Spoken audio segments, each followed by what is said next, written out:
Pessoal, tudo bem? Espero que sim. Bom, entre os pedidos que eu recebo nas enquetes lá do Instagram e muitas vezes de forma orgânica no direct também, um que é muito recorrente é a respeito da Trindade, e esse vai ser o tema do vídeo.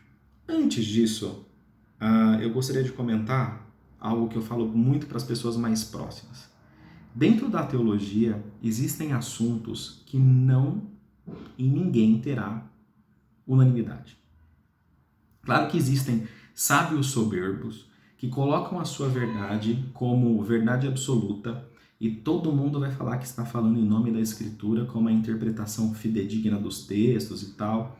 Eu gosto de tomar muito cuidado com esses radicais, tá? Muito cuidado. Principalmente no campo do conhecimento. Um exemplo claro disso é quando as pessoas falam de Armínio e Calvino.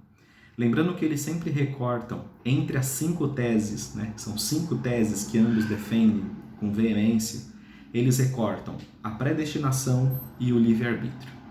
Eles não tratam só disso. Um vai para uma linha e outro vai para outra linha. Biblicamente, é possível sim de defender as duas linhas, assim como o trinitarismo e o unitarismo. O unitarismo é quando você acredita que há um Deus só. E ponto. Absolutamente um Deus só. O trinitário acredita em outra linha e assim por diante, tá?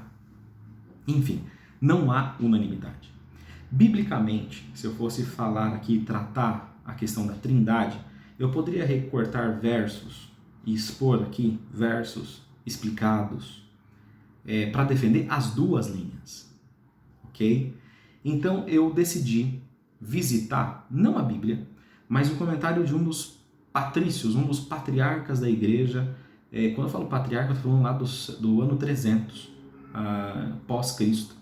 No primeiro concílio que teve, se eu não estiver enganado, foi o concílio de Nicéia, e se eu não estiver enganado, eu vou errar por pouco, provavelmente no ano 300 ali, após a morte e ressurreição, para quem crê, de Jesus. Bom, o que ele disse, e que para mim é um dos maiores pensadores da igreja primitiva, que foi Atanásio, dentro desse concílio. Por que esse tema estava lá? É importante ressaltar. Desde os primeiros momentos que o cristianismo começou a ser institucionalizado, dogmatizado, doutrinado, com as suas confissões, com as suas disciplinas, com os seus, enfim, com todos os seus subterfúgios para se tornar uma instituição religiosa, da qual até aquele momento não era, esse tema é tratado. Então, naquele concílio, tinha a igreja primitiva contra os arianos lá e uma conversa quente. E ali seria definido esse dogma de fé. Atanásio, ele disse o seguinte, não com essas palavras, porque eu não estou com nenhum recurso de leitura aqui, é muito da minha memória. Ele falou isso em outras palavras e com muito mais profundidade e não ficou preso nesses argumentos que eu vou dar. Entretanto, são 2 argumentos que, para mim, fez muito sentido e para minha interpretação bíblica faz muito sentido e eu queria expor para vocês que perguntam sempre no Instagram.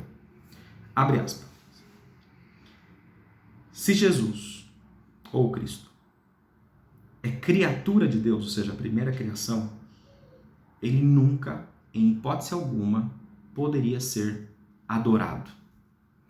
Se Jesus não é Deus, em hipótese alguma, ele poderia salvar o mundo.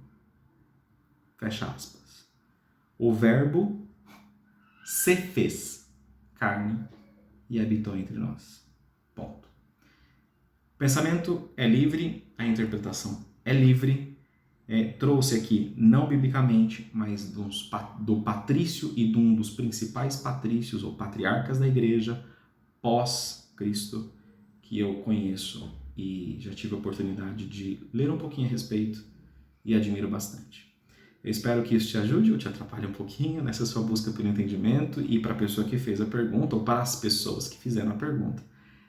Tá aí minha opinião. Bom, provavelmente terei outros vídeos ainda no decorrer da semana, porque o direct tem bombado lá e agradeço quem tem participado e engajado bastante nas enquetes.